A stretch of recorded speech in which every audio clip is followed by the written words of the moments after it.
அனைவருக்கும் அன்பான வணக்கங்கள். 3/8/2025 ஆடி 18ஆம் நாள் ஆடி ஞாயிற்றுக்கிழமையில் ஆடிப்பெருக்கு.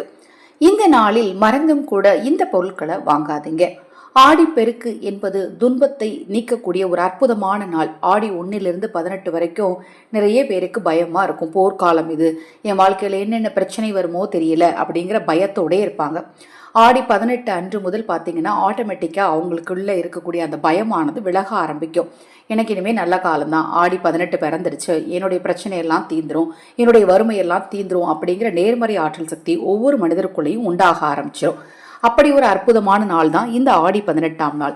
இந்த ஆடி 18ஆம் நாள் இந்த பொருட்களை மறந்தும் வாங்கவே கூடாதுங்க. அது என்னென்ன பொருட்கள் அப்படிங்கிறத பற்றி தான் நாம் இந்த பதிவில் பார்க்க இருக்கிறோம். அக்ஷய பாத்திரம் உணவளிக்கும் திட்டம் ரூபாய் 30 மட்டும். ஆதரவற்ற ஏழை குழந்தைகளுக்கும் முதியவர்களுக்கும் இந்த திட்டத்தில் எங்களோடு இணைந்து உணவளிக்க விரும்பினாலும், உங்கள் தனிப்பட்ட பிரச்சனைகளுக்கு பிரத்யேகமாக பரிகாரங்கள் செய்து கொள்ள விரும்பினாலும் 9344692042 இந்த வாட்ஸ்அப் எண்ணிற்கு தொடர்பு கொள்ளுங்க. அதை பற்றிய தெளிவான விளக்கம் கொடுக்கிறேன். அதுபோல நல்ல வேலை கிடைக்கணும், திருமண பாக்கியம் கைகூடணும், குழந்தை பாக்கியம் கைகூடணும் அப்படிங்கிறவங்கலாம் மறந்தும் கூட இன்றைய நாளில் இந்த பொருட்களை வாங்காதீங்க. வாங்கக்கூடாத முதல் பொருள் என்ன அப்படின்னு பார்த்தீங்கன்னா, மருந்து மாத்திரைகள் வாங்கக்கூடாது. அதுக்காக ஹாஸ்பிட்டல் போய் ப்ரிஸ்கிரிப்ஷன் கொடுத்து கண்டிப்பாக வாங்கணும் அப்படின்னா அந்த சூழ்நிலை இருந்துச்சுன்னா வாங்கி தான் ஆகணும். மாதம் நம்ம மெடிசன்ஸ் வாங்குவோம் இல்லையா, அதாவது சுகருக்கோ ப்ரெஷருக்கோ மொத்தமாக வாங்குவோம் இல்லையா, அந்த மெடிசன்ஸை நீங்கள் ஞாயிற்றுக்கிழமை சும்மா தானே இருக்கிறோம் வாங்கி வைக்கலாம் அப்படின்னு வாங்காதீங்க. அடுத்தது கால் அணிகள் வாங்கக்கூடாது. செருப்பு நீங்கள் வாங்கக்கூடாது இன்றைய தினத்தில். அடுத்தது கால் மிதியடிகள், மேட் இருக்கு இல்லையா, அது வாங்கக்கூடாது. அப்புறம் மாப்பு வாங்கக்கூடாது. வீடு துடைப்போம் இல்லையா, அது மாப்பு வாங்கக்கூடாது. வீடு கூட்டுற விளக்கமாறு வாங்கக்கூடாது.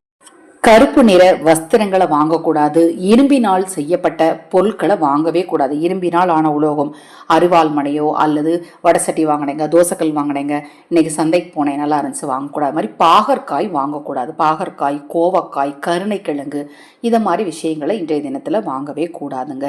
அதிலும் குறிப்பாக நான் மறுபடியும் சொல்கிறேன், மருந்து மாத்திரை, காலணி, அடுத்தது பார்த்தீங்க அப்படின்னா இரும்பு பொருட்களை எந்த காரணத்தை கொண்டு வாங்காதீங்க. அதனால் பார்த்தீங்கன்னா உங்கள் வாழ்க்கையில் சனி பகவானுடைய ஆதிக்கம் அதிகமாகி பிரச்சனைகள் ஏற்படுறதுக்கான வாய்ப்புகளும் சூழலும் அதிகமாகும்.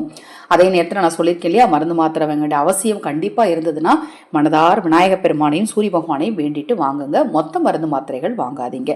இப்போ நான் சொன்ன பதிவில் உங்களுக்கு சந்தேகம் இருந்தாலும் வாட்ஸ்அப்பில் கேளுங்க. தொடர்ந்து நம்ம சேனலை பாருங்கள். இன்னும் எண்ணற்ற பதிவுகள் தொடர்ந்து வர காத்திருக்கு. அனைவருக்கும் எனது அன்பு வணக்கங்களை கூறி இந்த பதிவனை நிறைவு செய்து கொள்கிறேன். ஹரஹர சங்கர, ஜெய ஜெய சங்கர. மகா பெரியவா திருவடி பாதம் சரணம் சரணம். நல்லதே நடக்கட்டும்.